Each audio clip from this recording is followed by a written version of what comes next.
ઓમ શ્રી ગણેશાય નમઃ। જય શ્રી કૃષ્ણ મિત્રો। આજે આપણે શ્રી ભગવાન હરિ વિષ્ણુના છઠ્ઠા અવતારની દત્તાત્રેય અવતારની કથા સાંભળીશું। ભગવાન વિષ્ણુના 24 અવતાર છે। 24 અવતારમાં આ છઠ્ઠો અવતાર દત્તાત્રેય ભગવાનનો અવતાર છે। આજે છઠ્ઠા અવતારની કથા દત્તાત્રેય અવતારની કથા મૂકવા જઈ રહી છું। તો મિત્રો ખૂબ શેર કરજો આ વિડીયો, જેથી બીજાને પણ ભગવાન વિષ્ણુના અવતારની કથા સાંભળવા મળે અને આપણને પુણ્ય ફળ મળે। બોલો ઓમ નમો ભગવતે વાસુદેવાય। શ્રી હરિ વિષ્ણુના છઠ્ઠા અવતારની કથા દત્તાત્રેય અવતાર કથા, જેમાં બ્રહ્મા, વિષ્ણુ, મહેશ આ ત્રણેયનો અંશ છે।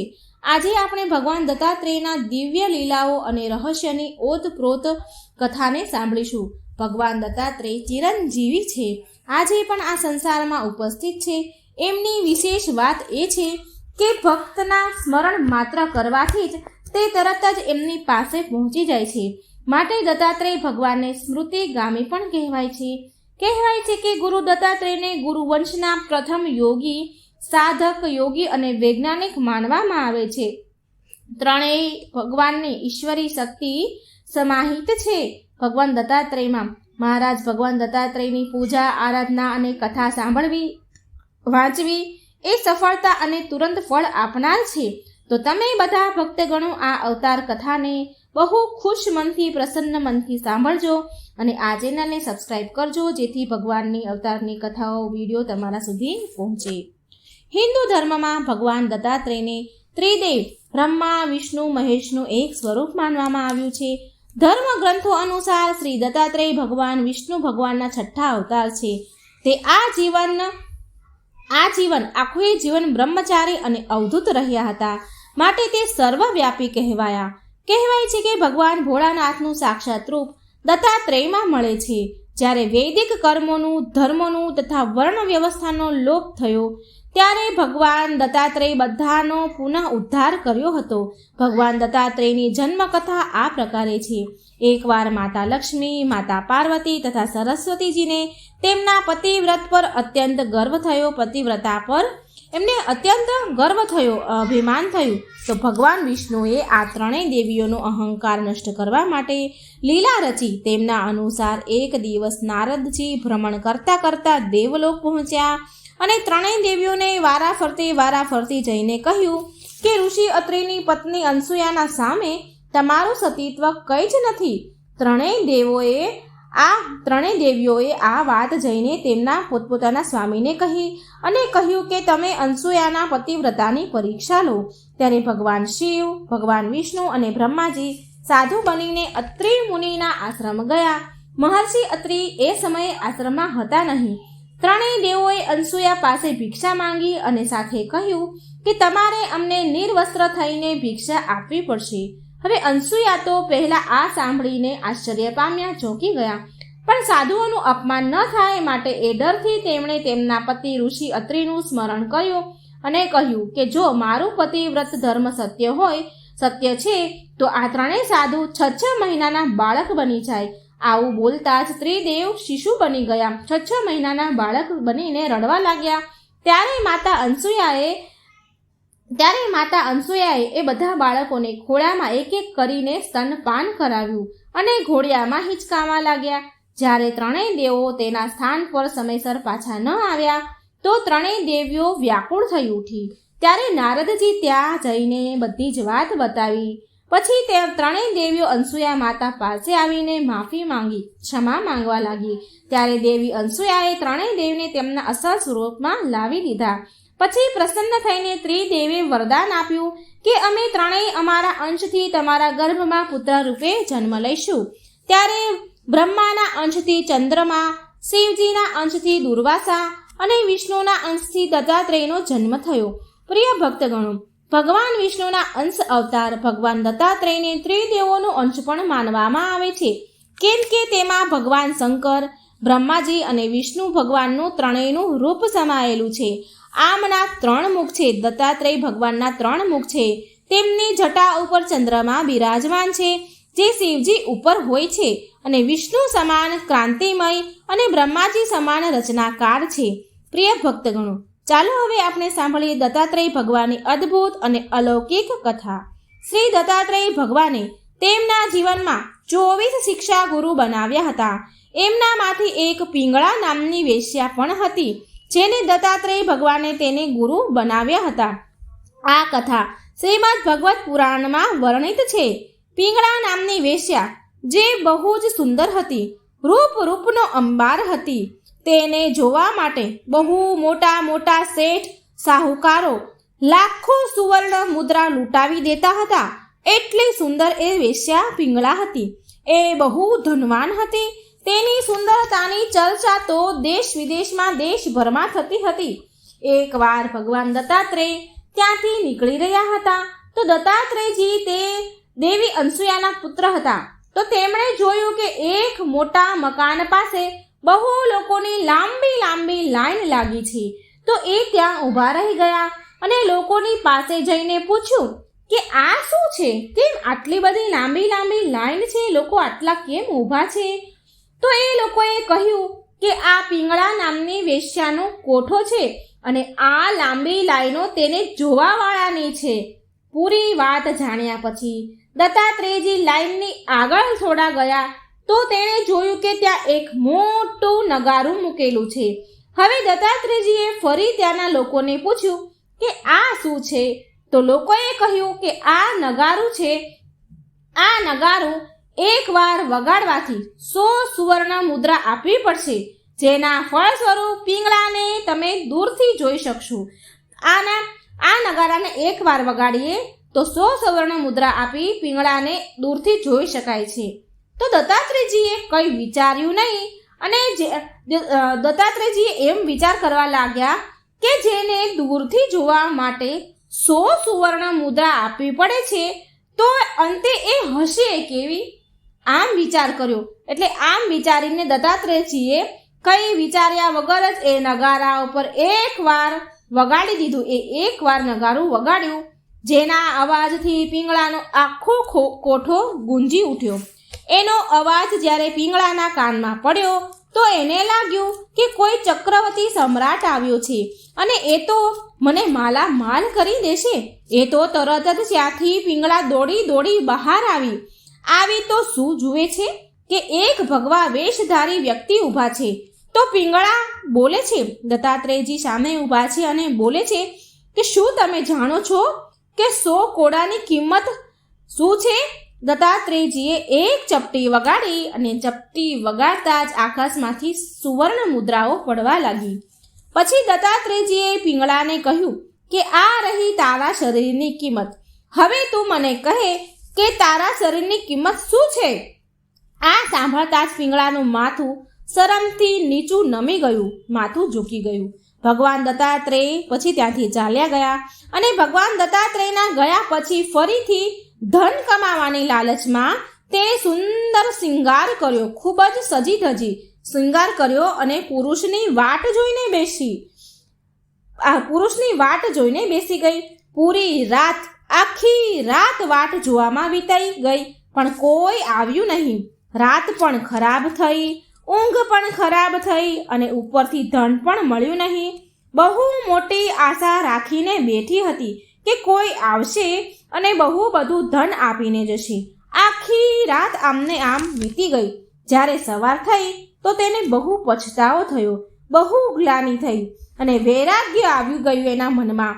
ભગવાન દત્તાત્રેયની વાતો આવી ગઈ એને યાદ અને તેની આંખો ખુલી ગઈ. તેણે એ જ સમયે બધું જ ધન સંપત્તિ ત્યાગીને વૈરાગ્ય લઈ લીધું. થોડા સમય પછી દત્તાત્રેયજીએ પિંગળાને મળ્યા. તેમણે પિંગળાને પૂછ્યું કે શું અનુભવ કર્યો તમે કે અચાનક જ વૈરાગ્ય લઈ લીધું? તો પિંગળાએ જવાબ આપ્યો કે મારી પાસે બધું જ હતું પણ મને ઊંઘ આવતી ન હતી.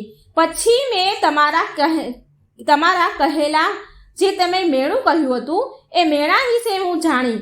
તમે જે મને કહ્યું હતું એ મેણા એ વેણ વિશે મને સમજ પડી. હું એને સમજી. મારું બધું જ ધન સંપત્તિ એ જ સમયે મેં શરીરના સુખ માટે અને ઊંઘ તો આત્માના સુખ માટે મળે છે. મારી બધી જ સંપત્તિ છે, મારી પાસે બહુ બધી સંપત્તિ હતી જે શરીરના સુખ માટે છે અને ઊંઘથી તો આત્માને સુખ મળે છે. ઊંઘ તો આત્માના સુખથી જ આવે છે. મેં ત્યારથી વૈરાગ્ય લઈ લીધો, મને ત્યારથી ઊંઘ આવવા માંડી. પિંગળા કહે છે કે મેં મારું બધું જ ધન સંપત્તિ છોડી દીધી અને ત્યારથી જ મારા આત્માને શાંતિ મળી.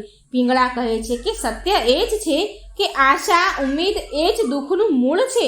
જ્યાં સુધી સંસાર જોડેથી આશા રાખીએ છીએ ત્યાં સુધી દુઃખ છે, પણ જ્યારે આ આશા ભગવાન પ્રત્યે થઈ જાય છે તો આનંદ જ થઈ જાય છે.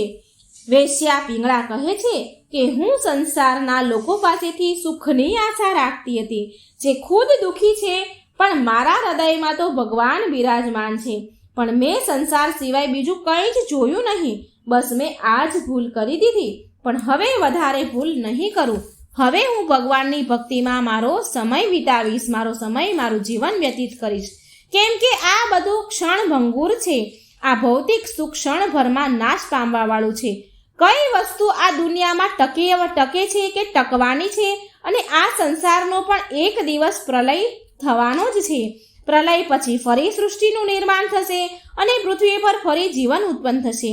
આ ચક્ર તો ચાલતું જ રહેશે.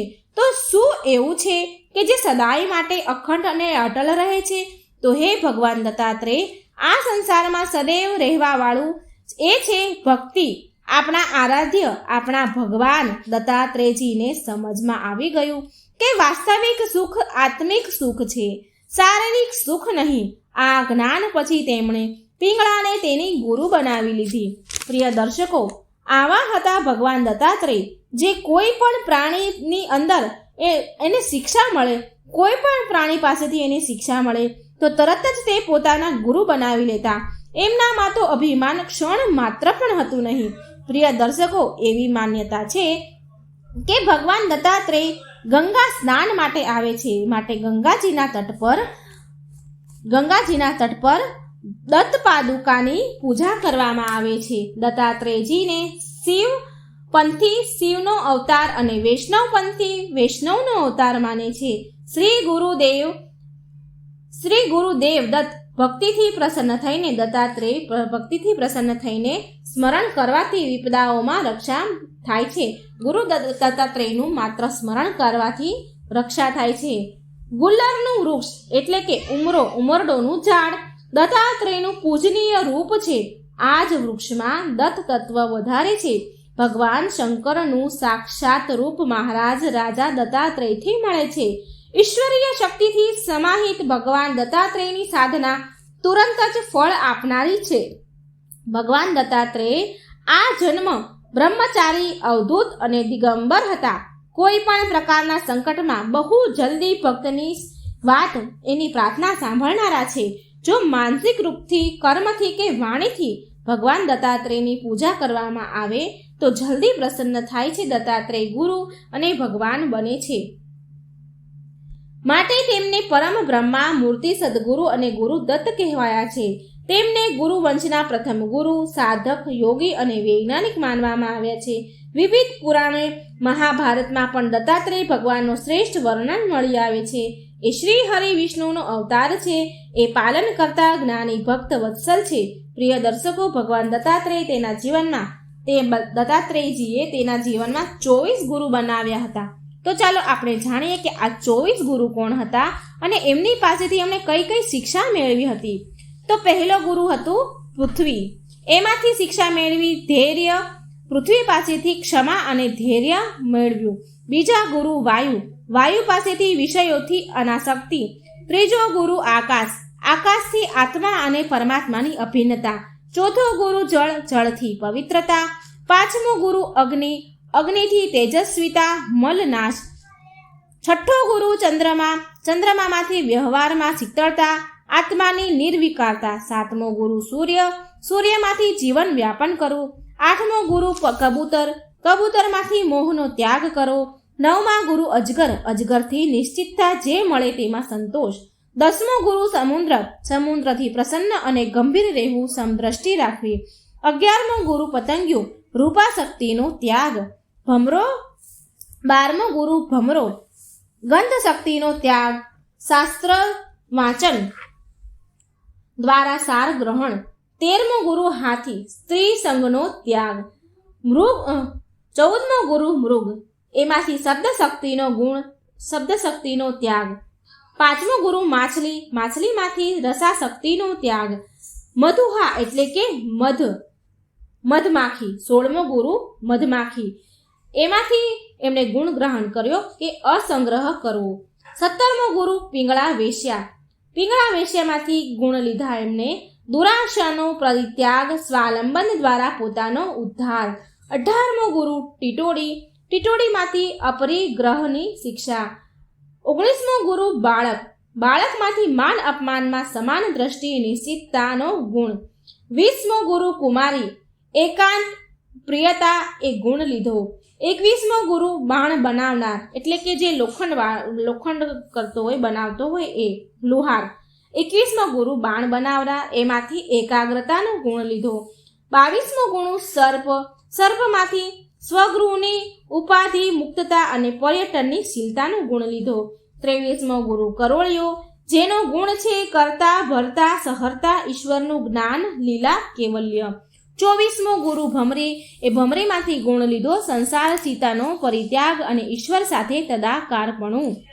આ ઉપરાંત 25મો ગુરુ પોતાના દેહને માન્યો હતો ગુરુ દત્તાત્રેયે. દેહ પર વિચાર કરતા તેની પરિવર્તનશીલતા, ક્ષણભંગુરતા વગેરે સમજાઈ જતા તેને વિવેક અને વૈરાગ્ય દેહ પાસેથી પ્રાપ્ત થાય છે. ભગવાન દત્તાત્રેયનું ભિક્ષુક રૂપ અહંકારના નાશનું પ્રતીક છે. ખંભા પર જોડી મધમાખીની સમાન એકત્ર કરવાનો સંદેશ આપે છે. તેમની પાસે ઊભેલી ગાય કામધેનુ છે, જે પૃથ્વીનું પ્રતીક છે. 4 કૂતરા એ 4 વેદનું પ્રતીક માનવામાં આવે છે. ગાય અને કૂતરાને એક પ્રકારથી તેના અસ્ત્ર પણ છે, કેમ કે ગાય તેના શિંગડા વડે પ્રહાર કરે છે અને કૂતરા કરડે છે. શ્રી ભગવાન દત્તાત્રેય મહાન યશસ્વી મહર્ષિ છે. જ્યારે એક સમયે બધા જ વેદ નાશ પામ્યા, વૈદિક કર્મો યજ્ઞો યજ્ઞાતિ લુપ્ત થઈ ગયા, ત્યારે ચારેય વર્ણમાં વર્ણશંકરતા ફેલાઈ, ત્યારે ધર્મ નાશ થતા પામ્યો, અર્ધધર્મ ફેલાયો, અધર્મ ફેલાવા લાગ્યો, સત્ય દબાઈ ગયું, પ્રજા ક્ષીણ થવા લાગી. આવા સમયે ભગવાન દત્તાત્રેયે યજ્ઞ અનુષ્ઠાનની વિધિ સહિત સંપૂર્ણ ઉદ્ધાર કર્યા, સાથે ચારેય વેદોને પૃથક પૃથક સ્થાપિત કરી દીધા. ભગવાન દત્તાત્રેયની પૂજા અને ઉપાસના કરવાથી તુરંત ફળ મળે છે. ભક્તોના બધા કષ્ટ દૂર થાય છે, સાથે સુખ સમૃદ્ધિની પ્રાપ્તિ થાય છે. જો ભગવાન દત્તાત્રેય પ્રસન્ન થઈ ગયા તો ભક્તોને બુદ્ધિ, જ્ઞાન, બળ અને ઐશ્વર્યની પ્રાપ્તિ થાય છે. શ્રી દત્તાત્રેયનો આશીર્વાદ મળી જાય તો બધા જ શત્રુ પરાસ્ત થઈ જાય છે. નિયમિત રૂપથી ભગવાન દત્તાત્રેયની સાધના કરવાથી વ્યક્તિને બહુ જલ્દી સિદ્ધિ પ્રાપ્ત થાય છે. ભગવાન દત્તાત્રેયની સાધના કરવાથી બધા પ્રકારની તાંત્રિક સિદ્ધિને સરળતાથી મેળવી શકાય છે. દત્તાત્રેયજીની ચરણ પાદુકા વારાણસી તથા આબુ પર્વત પર જેવા ઘણા સ્થળો પર ગિરનારમાં જોવા મળે છે. ગિરનારમાં દત્તાત્રેયનું સિદ્ધ પીઠ છે. આ ત્રિપુરા રહસ્ય ગ્રંથો અનુસાર એમનું એક આશ્રમ ગંધમાધવ પર્વત પર છે.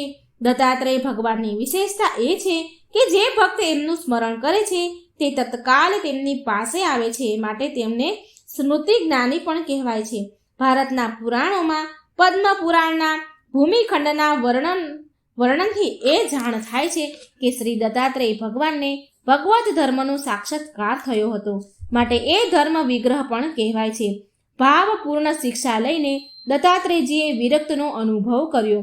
ક્યાંક એવું પણ કહેવાયું છે કે દત્તાત્રેયજીએ દેવી લક્ષ્મી સાથે વિવાહ કર્યા હતા, જેનાથી તેમને નિમિ નામના એક શ્રેષ્ઠ તપસ્વી પુત્રની પ્રાપ્તિ પણ થઈ હતી.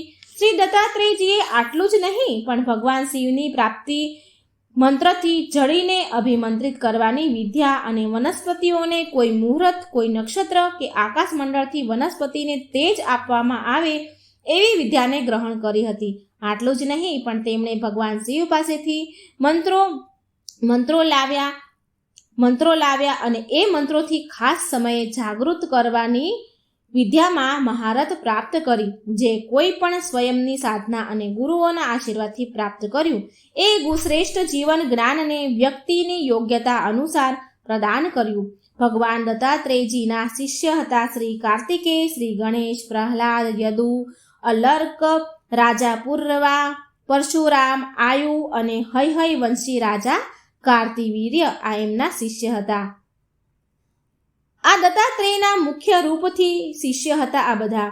ગુરુ દત્તાત્રેયનો વાસ હોવાના કારણે ગુલ્લર એટલે કે ઉમરાનું વૃક્ષ આજે પણ પૂજનીય છે. બનારસના જૂના બ્રહ્મા ઘાટના મંદિરમાં દર્શન માત્રથી થયેલા ચમત્કારોની કથા આ મંદિરોના ભક્તો ગુણ ગાતા થાકતા નથી. એમનું કહેવું છે કે આ એ જગ્યા છે જ્યાં મનની માંગેલી બધી જ મનોકામના પૂરી થાય છે. દત્તાત્રેયજીને પરાવિદ્યાનો ઉપદેશ ત્રિપુરા રહસ્ય મહાલય ખંડના નામથી પ્રસિદ્ધ છે. માટે સમય દત્તાત્રેયજીએ સિદ્ધોના પરમ આચાર્ય કહેવાયા છે. ભક્ત પ્રહલાદને અનાશક્તિનો યોગ ઉપદેશ આપીને તેમણે શ્રેષ્ઠ રાજા બનાવવાનો તે શ્રેય દત્તાત્રેયજીને જાય છે. ત્રિપુરા રહસ્ય નામનો ગ્રંથ મહાભારતમાં ઉપલબ્ધ છે. તેમાં ભગવાન વિષ્ણુના અંશા અવતાર મહામુનિ દત્તાત્રેયજીને યોગેશ્વર નામથી ઓળખાય છે. જેમ કે આપણે પહેલા જ જાણી ચૂક્યા છીએ કે આમની પ્રવૃત્તિ શાંત છે. આ અતિ શાંત રહેવાવાળા ગુરુ છે. ભગવાન દત્તાત્રેય યુદ્ધના સમયે કાર્તિવીર્ય અર્જુનને 4 હાથોનું બળ પ્રાપ્ત કર્યું હતું, વરદાન આપ્યું હતું, જેના કારણે તેને સહસ્ત્ર અર્જુન પણ કહેવાય છે અને આને જ સહસ્ત્રબાહુ અર્જુન કહે છે. ગુરુ દત્તાત્રેયના આશીર્વાદથી કાર્તિવીર્ય અર્જુનને સેંકડો સહસ્ત્ર પૂજા પ્રાપ્ત થઈ હતી, જેનો વધ ભગવાન પરશુરામે કર્યો હતો. પ્રિય ભક્તગણો, આ હતી ભગવાન વિષ્ણુના દત્તાત્રેય અવતારની કથા. તો મિત્રો, આ રહસ્યમય કથા જો તમને સારી લાગે તો વિડીયોને લાઇક કરજો, શેર કરજો અને આ ચેનલને સબસ્ક્રાઈબ જરૂર કરજો. મિત્રો, મને આશા છે કે તમને આ વાર્તા જરૂર પસંદ આવી હશે અને કોમેન્ટ બોક્સમાં દત્તાત્રેય ભગવાનનું નામ પણ જરૂર લખજો. જય શ્રી કૃષ્ણ. રાધે રાધે. Thank you.